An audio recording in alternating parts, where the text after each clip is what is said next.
Hey guys, welcome to Forensic Files. An infant was rushed to a hospital emergency room with a serious breathing problem. The baby's lungs were bleeding, a life-threatening condition which is extremely rare. Poor thing. Within months, there were over 30 cases in Cleveland just like it. On a chilly November evening, Nema Williams heated some baby formula for her 6-week-old son, Brian. But during that feeding, something went terribly wrong. I heard him regurgitate, so I figured it was milk. But instead, when I picked him up, instead of seeing white milk, I'm seeing bright red blood. Her baby was rushed to Rainbow Babies and Children's Hospital in Cleveland, where doctors struggled to save little Brian's life. X-rays revealed that Brian's lungs were filling up with blood. Unable to breathe on his own, he was taken to intensive care and placed on a ventilator. Is this the last I'm going to see of Brian? Is this my last look at him? Brian was quite sick. He had bled a lot. He had dropped his hematocrit almost in half and required an acute blood transfusion, on top of having to be supported with a ventilator. Brian Mitchell's condition was diagnosed as idiopathic pulmonary hemosiderosis, which means unexplained bleeding in the lungs. Lung bleeding is usually caused by a heart problem and infection. But in Brian's case, doctors eliminated these as possible causes. Well, there goes my infection theory. I guess it's something in the air that's making them sick. Brian Mitchell was fortunate.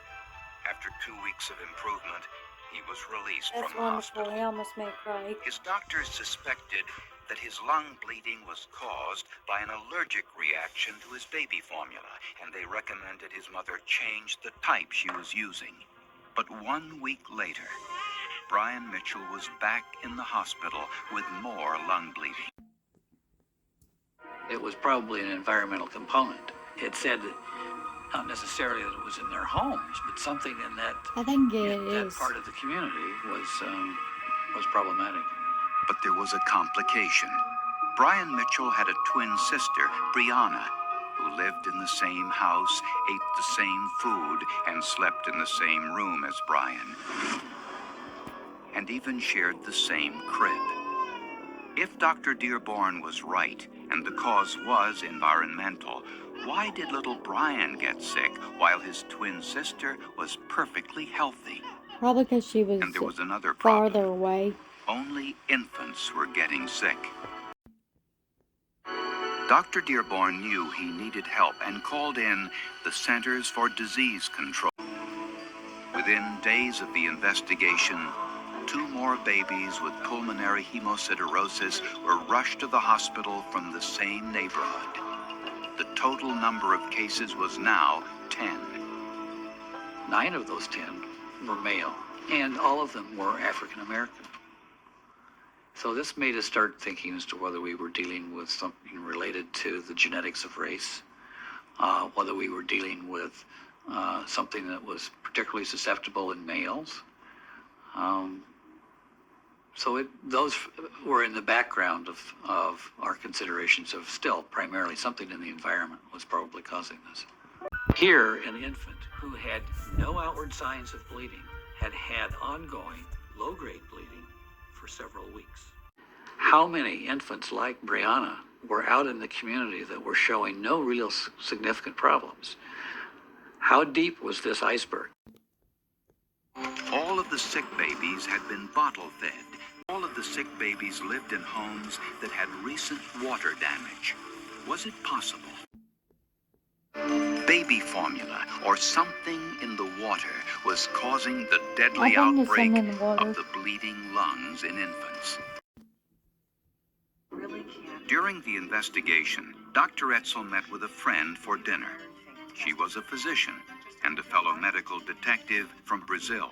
She mentioned a lecture she once attended and couldn't recall all of the details, but said The lecture described how mycotoxins cause the serious illness of some Brazilian children. After dinner, Dr. Etzel rushed to the library to read all she could about mycotoxins. When she cross-referenced the words mycotoxin with the word hemorrhage, It's stachybotrys atra. It's a type of mold. the computer led to an article about a mold called stachybotrys atra. The article described how stachybotrys atra, found in some grain in Europe over 40 years earlier, caused livestock to bleed internally. Stachybotrys is a dark green, almost black, slimy mold. It often grows on cellulose-based items like straw and paper after coming into contact with water. Scientists searched the homes of the sick children. They found the source of the stachybotrys spores in mold found growing in the basements. The mold was found in all but one of the sick babies' homes. Researchers discovered that when the mold dried, the spores flaked away and became airborne. The furnaces of these homes all drew air from the basement instead of the upper floors. The spores were sucked into the furnace, traveled through the ductwork, and made their way into every room of the homes. Tragically, they were blown into the rooms where they could do the most damage, into the infants' bedrooms, where the babies spent most of their time sleeping. Once inside the infant's lungs, the spores released the mycotoxins called trichothekines, which prevented the infant cells from making the protein needed to hold their tiny vessels together. With the vessels now weak and fragile, an external trigger may have caused the tiny vessels to rupture. From the basements to the children's rooms, they discovered why little Brian Mitchell was so much sicker than his twin sister Brianna. Although the two slept in the same crib, Brian slept closer to the heating vent, where he probably inhaled more spores than his twin sister. By the time the investigation was over, there were over 30 cases of pulmonary hemosiderosis in Cleveland. Health officials urged parents to remove all visible mold and to clean up water damage immediately to prevent the mold from developing.